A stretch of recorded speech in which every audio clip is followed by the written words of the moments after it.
where did the rain start beating us from? What really shifted in the country's, political culture to make journalists, a specific target when we are talking about, goonism? Yes. What shifted? Where did the rain start beating us?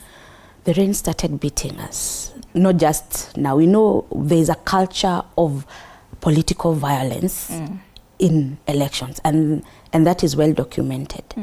In every election cycle, there has to be there has always been violence against journalists and the public in general.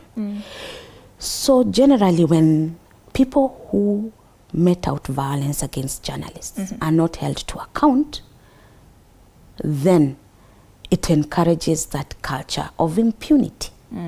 So, as you are saying, we need them. We are the messenger. Yeah. So, the police and other state agencies that are mandated by the law to ensure that journalists and the entire public operate in a free space must step up and take accountability for what is happening and ensure that there is a free environment for the media to operate, including political leaders.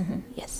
And I'm looking even at the digital space. It's not quite a safe space for journalists itself. So I'm thinking about what it really looks like on ground, because you'd see a lot of attacks on journalists even in the digital space, and I'd love to know what you're doing about that, because if there's no respect in the digital space, how do we expect that to translate in the physical space as well when journalists are working?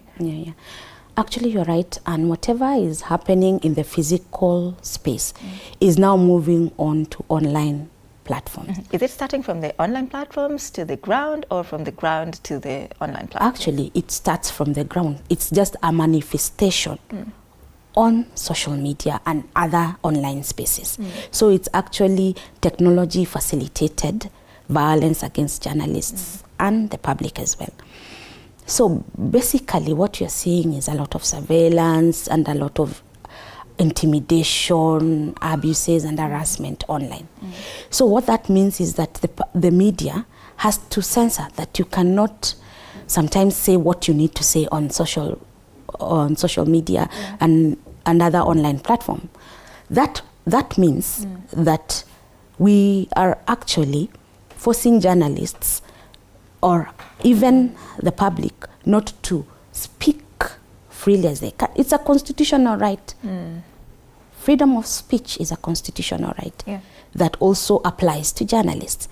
And when we are not able to perform our duties even on social media, then that means that as a country, there's somewhere where we are failing. Right. Yes.